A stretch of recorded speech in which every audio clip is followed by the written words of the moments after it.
6 de agosto, 1945. Uma missão jamais realizada. A última pessoa que pôs a mão naquela arma fui eu. Uma nova arma de poder devastador é lançada sobre a cidade de Hiroshima. Semanas mais tarde, o governo americano mobiliza equipes de cientistas e militares para avaliar a extensão dos estragos. Diretamente dos relatórios dessas pessoas, a ciência por trás da primeira bomba atômica. Nas palavras dos homens que analisaram os efeitos da sua explosão e dos sobreviventes que vivenciaram tudo na pele. De repente, um clarão no céu. Veja agora o que aconteceu nas primeiras 24 horas depois do primeiro ataque atômico do mundo. Hiroshima, o dia seguinte. No dia 6 de agosto de 1945, eu tinha 23 anos de idade. Eu estava a bordo do B-29 Enola Gay a caminho do Japão.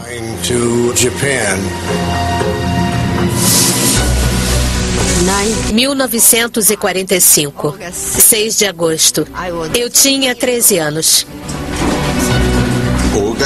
Em 6 de agosto de 1945, eu estava perto da janela, olhando para fora. 6 de agosto de 1945. Eu era um bebê de 8 meses de idade. E este aqui é o vestido que eu estava usando neste dia.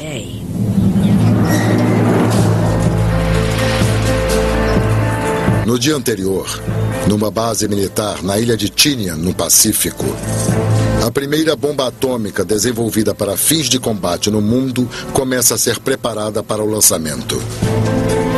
A arma recebeu o codinome de Little Boy e a sua concepção foi a operação mais secreta já conduzida pelas Forças Armadas americanas.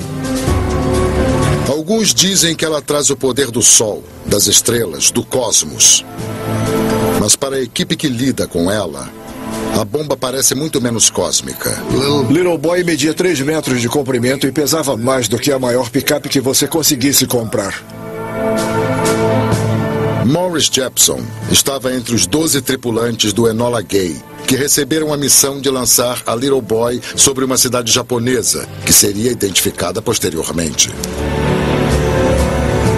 Às 2h45 da madrugada, quase 12 horas depois do bombardeiro ser carregado com a arma de 4,5 toneladas, a missão tem início oficialmente. O Enola Gay decola e se dirige para o oeste, rumo ao Japão.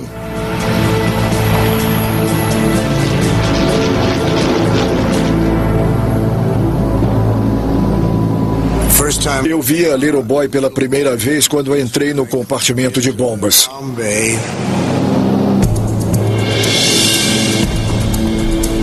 Dentro do cilindro blindado, havia 63 quilos de urânio altamente enriquecido. A carga de urânio se divide entre um projétil e um alvo. A bomba funciona como um revólver gigante. Sacos de pólvora são acesos para criar a pressão que faz o projétil se deslocar para a frente e esmagar-se contra o alvo. Em questão de segundos, a massa crítica cria uma reação nuclear em cadeia, liberando uma quantidade colossal de energia destrutiva. Mas como os bombardeiros B-29 são conhecidos pelos acidentes na decolagem, os sacos de pólvora ainda não foram acoplados à bomba. Agora que o avião já está em voo, Jepson e o capitão Deck Parsons podem colocar os explosivos no lugar. Parsons leva apenas 15 minutos para acomodar os 4 sacos de pólvora do tipo Cordite na traseira da bomba. Mas o mecanismo de detonação da Little Boy ainda não está completamente armado. Essa seria a tarefa de Morris Jepson. Esses são os plugs originais que ele usou no dia do ataque para armar o detonador da Little Boy. A arma é equipada com 3 plugs verdes que funcionam como a trava de segurança dos revólveres, impedindo que o detonador se ative. A tarefa de Jepson será remover os plugs verdes e mantê-los longe da bomba. Os plugs vermelhos completam o circuito elétrico para gerar as faíscas que acendem a pólvora. Eu tive que encostar nela, me apoiar na Little Boy. A última pessoa que pôs a mão naquela arma fui eu.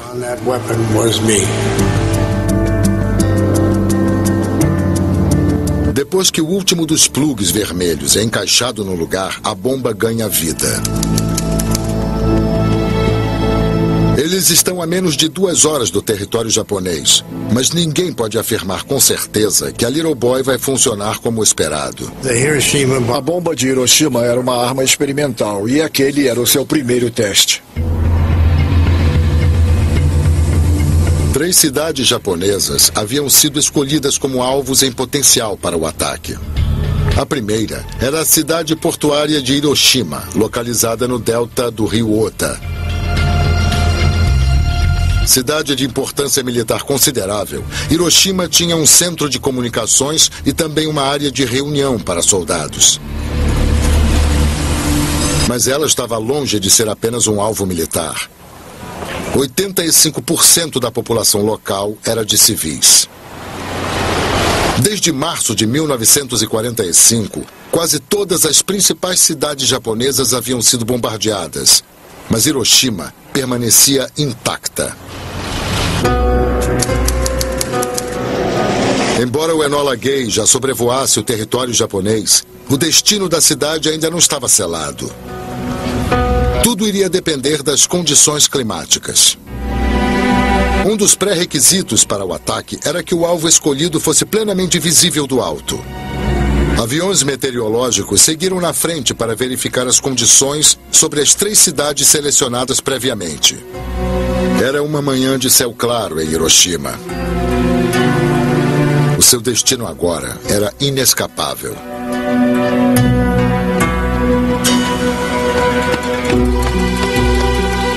Shigeko Sasamori, de 13 anos, sente o calor do sol queimando sua pele na manhã de céu sem nuvens. Ela estava correndo para se unir aos colegas de escola na sua missão de limpar as ruas para impedir que o fogo se alastrasse em caso de ataque.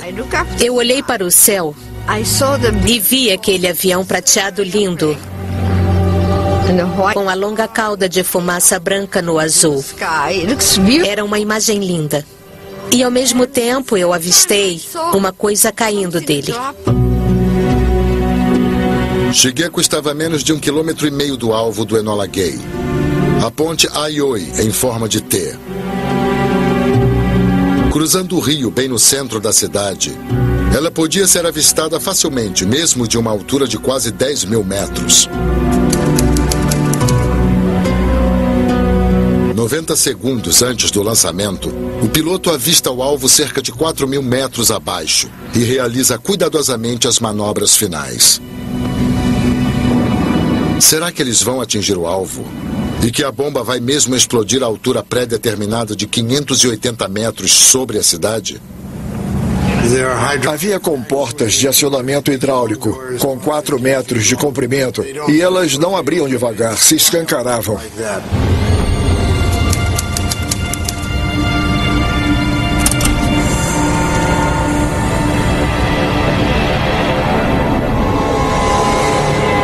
Jepson e o restante da tripulação haviam feito os cálculos e esperavam que a bomba detonasse dentro de 42 segundos.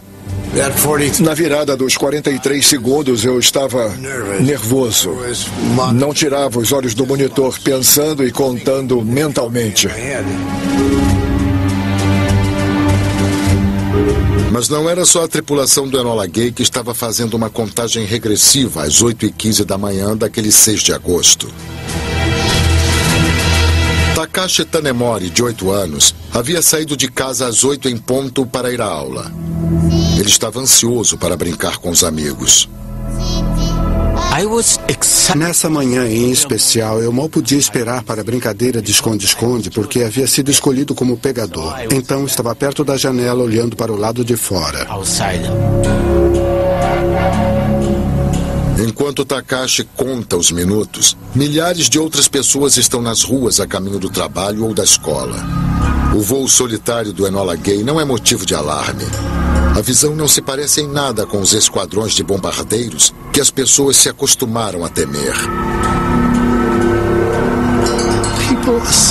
As pessoas acharam que era um avião meteorológico. Em vez de fazer o que os cientistas previram que todos fariam, em vez de fugirem para os abrigos onde estariam a salvo dos efeitos da explosão, foram para as ruas olhar.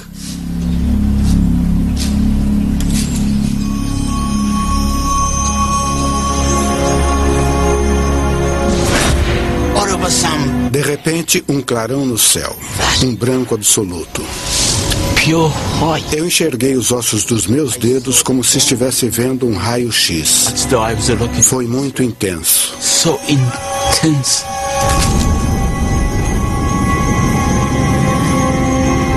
Essas são as únicas imagens feitas para registrar essa explosão atômica. A parca documentação de um evento que mudaria o rumo da história. Em instantes, o cogumelo atômico se ergueu a 16 quilômetros de altura. Ele se alastrou por um raio de 5 quilômetros sobre a cidade e os seus mais de 350 mil habitantes.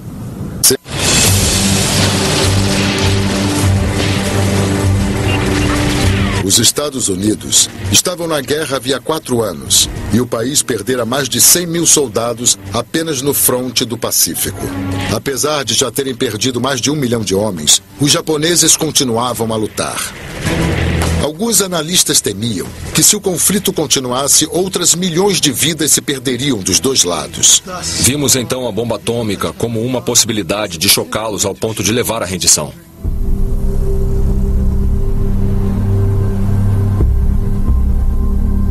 A nova bomba reduz o outrora vivo centro da cidade de Hiroshima a escombros. 70 mil pessoas morreram na hora. E outras 70 mil ficariam feridas. Foi a maior mortandade já provocada por uma única arma. Mas o Japão não desistiu de lutar. 3 dias depois, em 9 de agosto, os Estados Unidos lançam uma segunda bomba atômica. Dessa vez, a cidade foi Nagasaki. Mais 40 mil pessoas morreram. O Japão apresenta a sua rendição formal 3 semanas mais tarde. A guerra mais sangrenta já vista no mundo finalmente está terminada. Quando os americanos pensam em Hiroshima, a narrativa cessa depois que o cogumelo atômico toma conta do céu e o Enola Gay inicia sua volta para casa. Já para os japoneses, é nesse momento que a narrativa começa. Poucas semanas depois da rendição japonesa, o presidente Truman solicita um relatório sobre os danos físicos e fisiológicos provocados pela nova arma.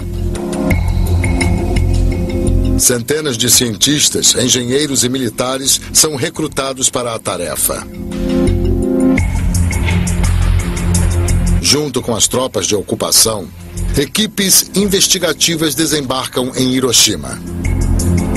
Trabalhando com cientistas japoneses, elas passarão 10 semanas no meio das ruínas recolhendo informações.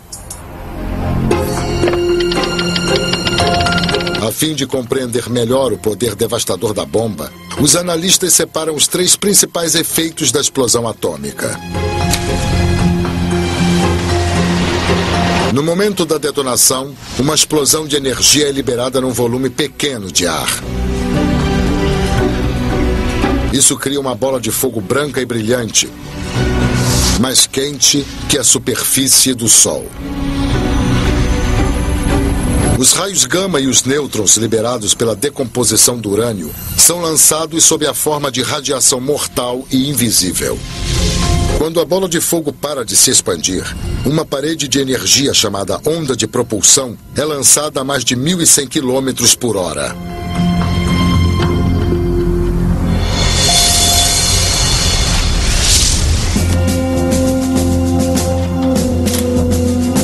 Em seu relatório, os cientistas descreveram os efeitos do primeiro estágio da explosão.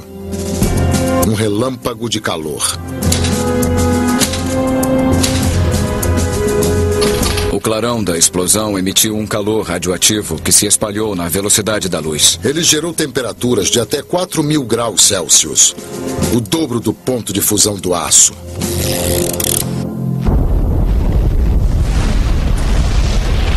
Como há poucos registros em filme da explosão de Hiroshima, os cientistas recorrem aos dados de testes atômicos para calcular a intensidade do calor. Quando a arma é detonada, uma quantidade imensa de energia é gerada num espaço curto de tempo. E uma boa quantidade de energia é liberada simplesmente em forma de luz e calor. A temperatura se eleva muito, podendo chegar às dezenas de milhões de graus. É como se alguém pudesse pegar o núcleo do Sol, trazê-lo para a atmosfera e deixá-lo liberar sua energia. Uma energia que tem poder letal instantâneo quando liberada sobre seres humanos. Se a sua pele é iluminada pelo clarão, é simplesmente carbonizada. No caso das pessoas que estavam próximas o suficiente para receber doses mais altas de luz e calor, elas deixaram de existir como seres vivos, provavelmente antes que tenham podido se dar conta do que estava acontecendo.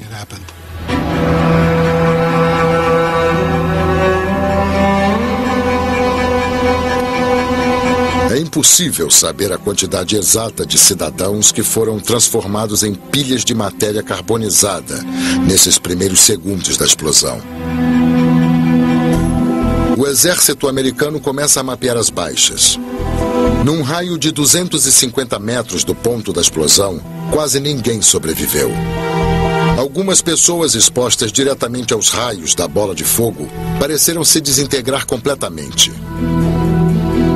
O que restou delas passou a ser chamado de sombra atômica. Essas marcas de pessoas e objetos desaparecidos estão por toda a cidade.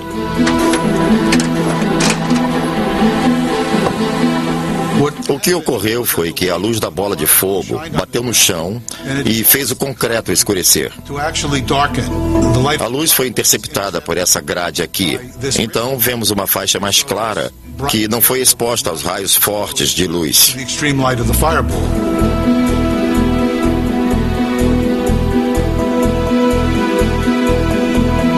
As sombras atômicas forneceram elementos aos cientistas para analisar o local da explosão. Graças a elas foi possível medir a direção e a altura da explosão nuclear. Porque traçando linhas de prumo, você conseguia apontar a localização da explosão nuclear.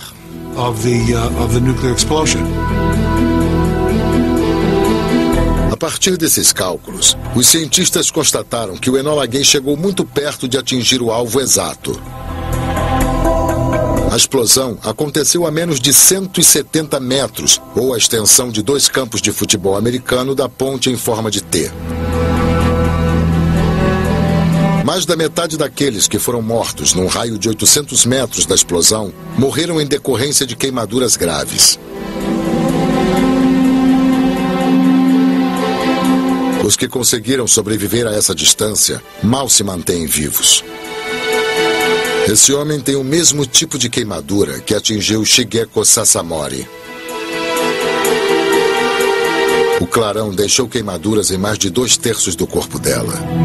A menina que havia saído de casa pela manhã está irreconhecível aos olhos da própria mãe quando é encontrada 5 dias depois do ataque. Ela ouviu minha voz. Mas a pessoa que estava ali não se parecia comigo. Os cabelos e o rosto tinham virado uma grande bola preta, toda redonda. Mas onde está o nariz? Onde estão os olhos? Não dava para ver. Ela deve ter sido devastada pelo clarão de luz. Deve ter sofrido queimaduras graves na pele. As roupas devem ter ficado em chamas.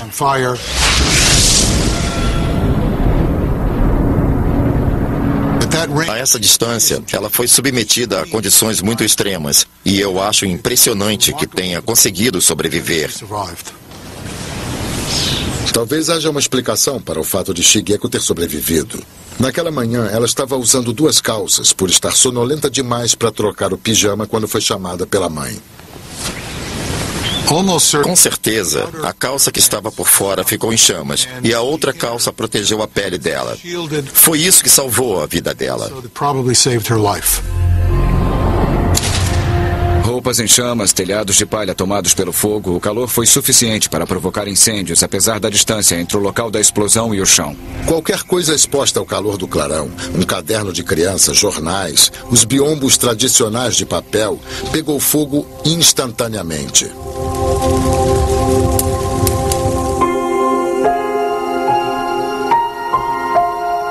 A temperatura de mais de 1.700 graus foi capaz de fundir até telhas de barro em formas irreconhecíveis. Esse clarão intenso queimou o granito, queimou o aço, queimou o ferro e o vidro. Burned iron and glass.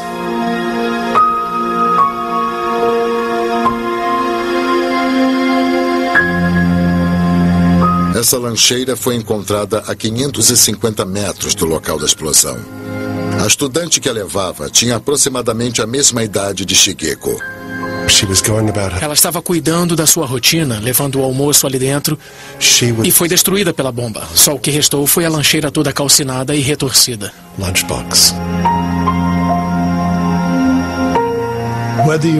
Sobreviver dependia da sua distância em relação ao lugar da explosão, fosse você japonês ou marciano. A bomba não tinha ideologia, era uma arma de destruição em massa, uma arma de terrorismo. A menos de 1.600 metros do local da explosão, ficava o prédio de 3 andares da escola onde Takashi estava brincando de esconde-esconde. A onda de choque da bomba está prestes a atingir o local. Eu não sei exatamente como foi que aconteceu, mas o prédio da escola caiu.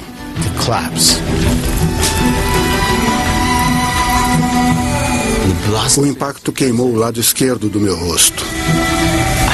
Não sei quanto tempo fiquei debaixo dos escombros, tudo escuro.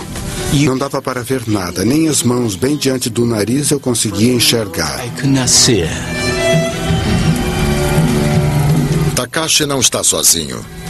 Milhares de pessoas ficaram presas debaixo dos escombros daquilo que antes era o centro de Hiroshima.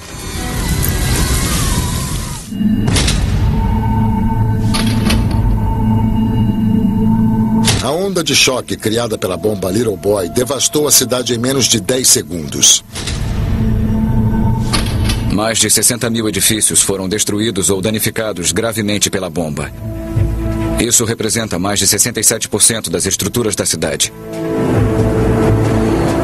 1 minuto depois da explosão, a força da onda de choque sacode a tripulação do Enola Gay a 15 quilômetros de distância e voando a uma altitude de 29 mil pés. O avião foi sacudido.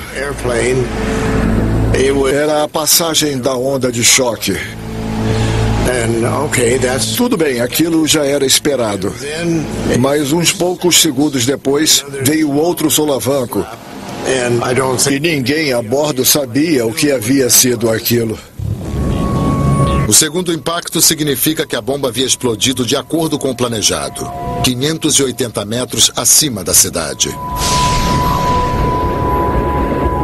Para compreender a dinâmica das ondas de choque, simulações de explosões são registradas com a técnica de fotografia ultra-rápida.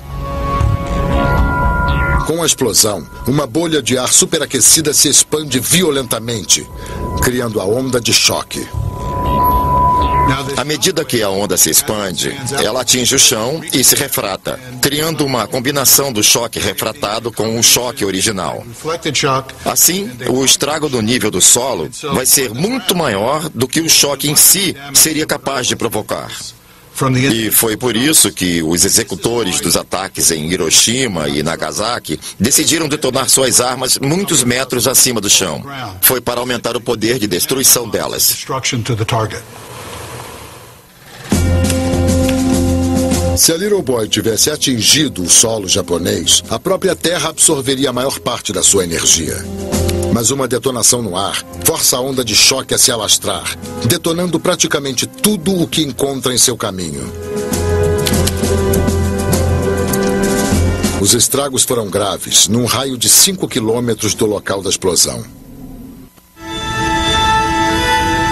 Mais de meio século depois, a cidade devastada de Hiroshima foi totalmente reconstruída. Restam poucas cicatrizes visíveis da explosão da bomba. Mas um prédio que ficava quase exatamente abaixo da explosão foi deixado do mesmo jeito até hoje, como um símbolo da paz. No edifício, onde funcionavam representações de empresas locais e órgãos do governo, todos os ocupantes foram mortos instantaneamente. Mas as paredes continuam de pé. A cúpula era feita de cobre e o ponto de fusão do cobre é baixo. A luz da bola de fogo foi tão intensa que basicamente derreteu o cobre antes que a onda de choque chegasse. A onda de choque desceu na vertical pela abertura deixada na cúpula e foi afundando andar por andar com a sua passagem. E a estrutura externa continuou de pé por causa disso, porque o prédio ficava abaixo do local da explosão. Mas a maior parte das construções na cidade não era feita de concreto, e sim de papel e madeira. Testes com explosões atômicas demonstram qual o efeito delas numa casa comum. Quando a onda de choque atinge a construção, você pode ver como ela quebra a fachada, enquanto o vento que acompanha o choque arranca as telhas. Mas note também que o prédio é envolvido num sistema de alta pressão que o esmaga, deixando-o em pedaços. É como se você abrisse um guarda-chuva no meio da tempestade. Ele é arrancado da sua mão e completamente destruído.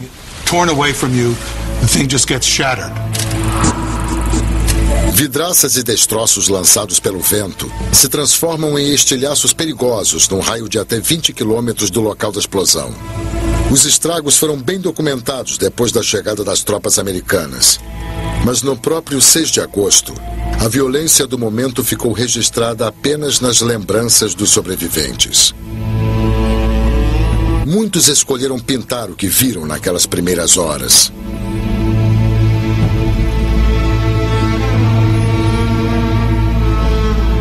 Anos mais tarde, Takashi Tanimori também escreveu sobre elas. Debaixo dos escombros, eu estava enterrado de costas. Não conseguia me mexer.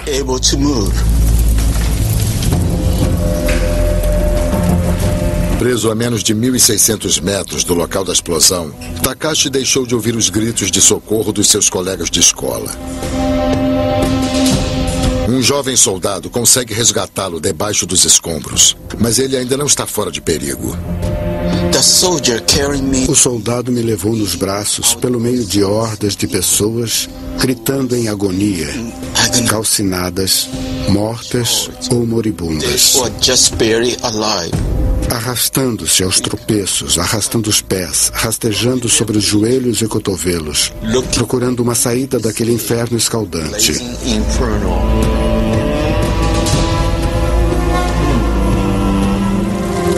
O que restou foi o que os sobreviventes chamaram de Cidade da Morte. A cidade de Hiroshima virou um oceano vermelho de fogo. A cidade toda estava queimando. Os rios que cortam a cidade eram um dos únicos refúgios para os sobreviventes que buscavam fugir do calor e das chamas. Mesmo gravemente queimada, a jovem Shigeko Sasamori consegue chegar à margem de um rio. E lá se vê cercada pela morte e pelo sofrimento. Eu ouvi o grito de um bebê. Lembro até hoje muito claramente. A mãe estava toda cheia de sangue e tentava amamentar o bebê. E o bebê estava tão... Quando lembro dessa parte, não consigo suportar.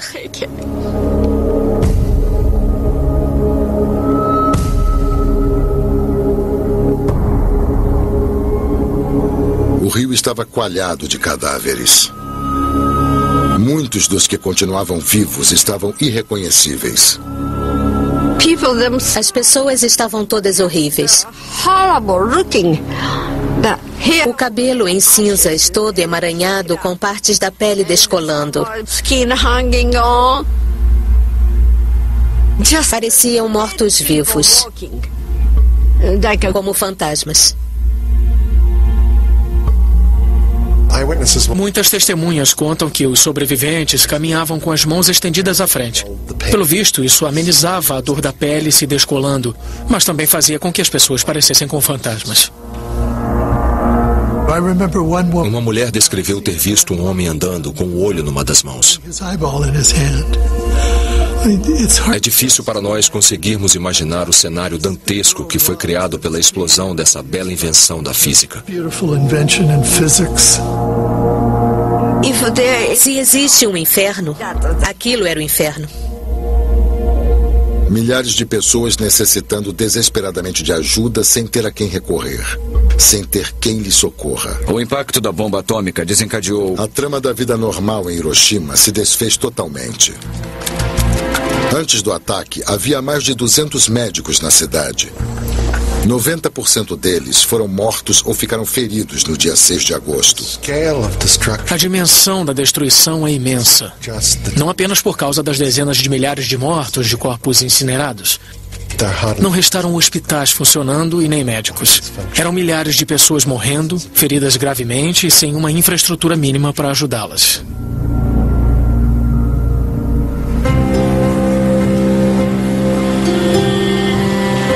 Essa parede foi tudo o que restou do Hospital da Cruz Vermelha, que ficava a menos de 1.600 metros do local da explosão.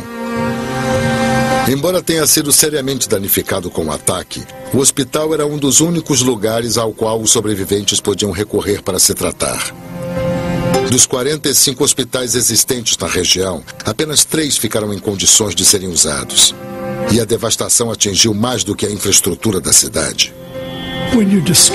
Quando você destrói uma cidade, está destruindo uma rede intrincada de ligações sociais e pessoais. Um dos horrores para os sobreviventes foi ver o seu mundo incinerado. Eles foram deixados com suas queimaduras sem qualquer referência na vida. As pessoas que haviam sobrevivido ao ataque logo foram acometidas por um mal misterioso, chamado por alguns de doença X. Milhares passaram a se queixar de vômitos, feridas arroxeadas na pele e perda de cabelos nos dias e semanas que se seguiram à explosão. O governo americano sabe que se trata de intoxicação pela radiação, mas eles não conhecem inteiramente esse quadro clínico. Os estudos feitos haviam sido realizados com cobaias. Quase não havia material sobre a exposição completa de seres humanos à radiação. 2 anos depois do ataque, o governo dos Estados Unidos criou o Comitê para as Vítimas da Bomba Atômica, o ABCC.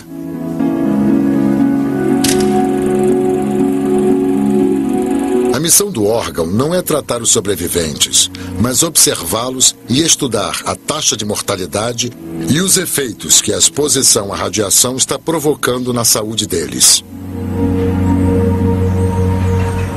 Koko Tanimoto Kondo foi estudada pelo comitê. A menos de 1.600 metros do local da explosão, Koko era um bebê de 8 meses no colo da mãe no momento em que a bomba foi detonada. Era nesse lugar que ficava a nossa casa. Com esse prédio novo, fica difícil imaginar. Mas é isso aí. Era este lugar. Às 8h15, eu estava com a minha mãe e a casa foi destruída.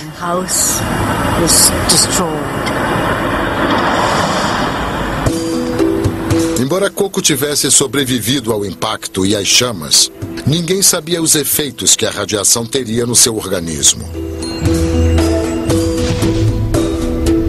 Nos primeiros milissegundos depois que a Little Boy foi detonada, a energia eletromagnética sob a forma de raios gama, nêutrons e raios-x se espalhou em todas as direções num raio de 3 quilômetros. As ondas de minúsculas partículas invisíveis e sem cheiro bombardeiam as pessoas expostas a elas com uma energia capaz de danificar as células. Para quase todos os que se encontram num âmbito de 800 metros, a radiação é mortal. Muitos sobreviventes levam consigo o medo de que a radiação seja como uma bomba relógio dentro deles. Eles passaram a vida toda temendo um diagnóstico de leucemia, um câncer, ou temendo que seus filhos nascessem com algum defeito congênito.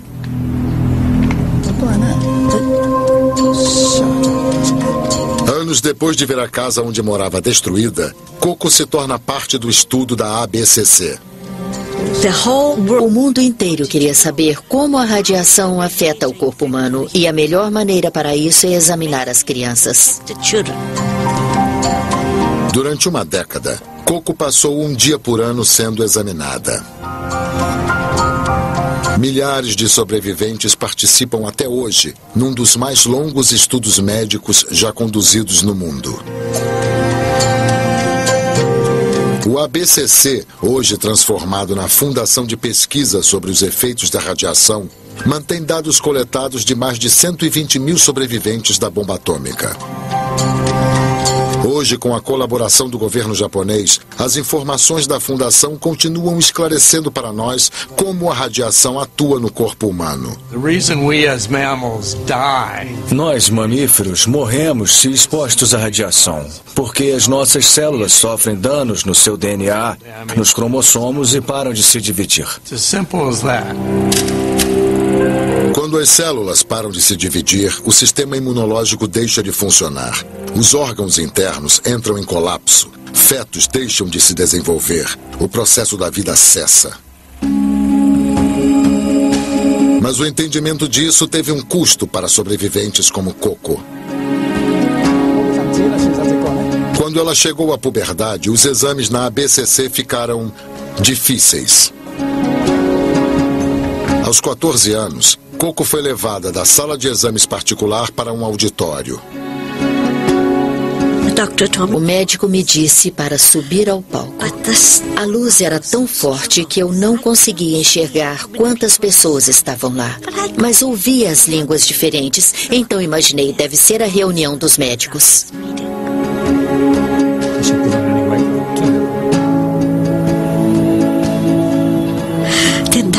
Então o médico pediu, por favor, tire o avental. Era a puberdade, o corpo mudando de criança para mulher adulta.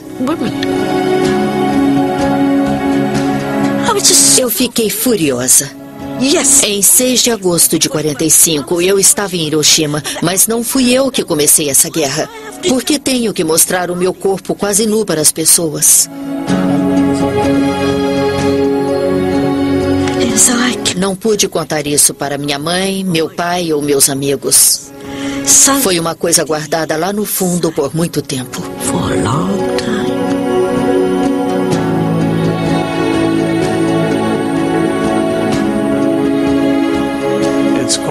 É compreensível que se sintam tratados como cobaias. Mas é graças à lealdade e à colaboração deles que o seu legado, a informação colhida com eles, servirá ao benefício da humanidade. Coco nunca conseguiu ter filhos, um dos efeitos possíveis da exposição à radiação. Mas a participação dela no estudo criou um outro tipo de legado. Os dados colhidos pela ABCC são usados para ajudar a tratar outras vítimas da exposição à radiação, como as do acidente de Chernobyl. Quando eu soube disso, foi uma alegria.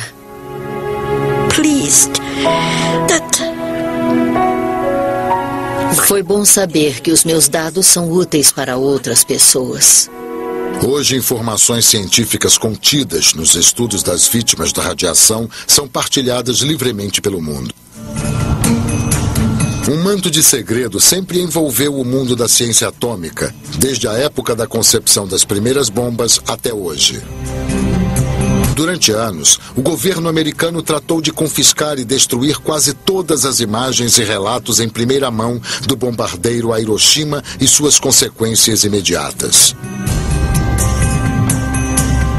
Somente em 1952, 7 anos depois do ataque, essas, que são as únicas fotografias tiradas no dia do bombardeio, foram levadas a público.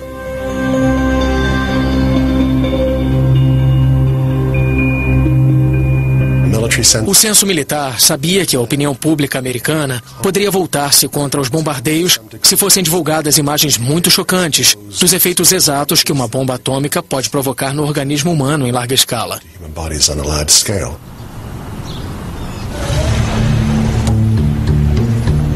Embora não quisessem mostrar os detalhes dos seus efeitos ao público, os militares estavam interessados em compreender melhor o poder dessas novas armas. E para isso, usaram imagens filmadas de testes atômicos posteriores. 5, 4, 3, 2, 1, detonar!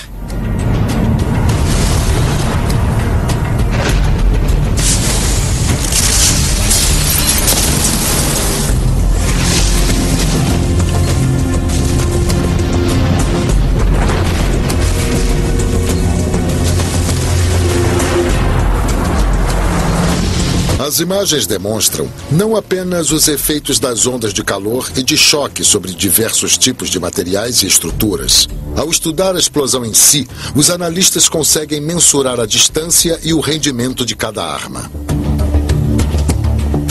Muitos desses filmes foram trancados a 7 chaves e permanecem confidenciais até hoje. Imagens envolvendo armas nucleares já nascem confidenciais. O filme já é confidencial antes de a imagem ser registrada. O cineasta e pesquisador de efeitos visuais Peter Curran começou a se interessar por armas atômicas depois de uma visita a Hiroshima na juventude. Hoje ele trabalha para descobrir imagens raramente vistas. Através de uma pesquisa exaustiva, ele rastreia documentos que já foram sigilosos para descobrir tesouros registrados em filme. Você conseguia comprar documentos do governo e esses documentos levavam a outros até descobrir os registros. E esses registros levaram Curran a tomadas que jamais ganharam a forma de um filme editado. Negligenciados pelo governo, os rolos de filme foram parar nas mãos de Peter Curran. Mas em alguns casos, os cientistas usaram instrumentos pontiagudos para arriscar os negativos, inutilizando a maior parte das imagens. Graças à tecnologia digital, Curran consegue recuperar arranhões, eliminar o desbotado e revelar o poder completo das armas atômicas. Comecei a trabalhar com essas imagens para revelar coisas que não haviam sido vistas antes. À medida que vai limpando e realçando as imagens, consegue perceber detalhes da cena, como esse pássaro caindo da árvore que deixa um rastro de fumaça. Aqui vemos outros. As imagens recuperadas digitalmente têm um efeito mais dramático, mas elas também constituem uma ferramenta melhor para os cientistas medirem a velocidade e a dimensão dos cogumelos atômicos. Quanto mais limpa a imagem, mais precisos os números são.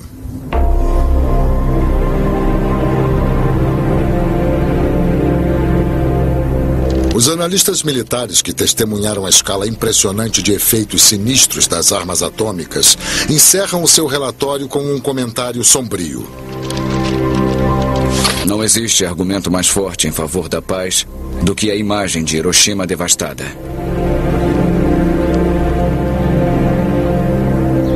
Essas armas agem tão indiscriminadamente e são tão letais que nós somos obrigados a classificá-las como armas de genocídio.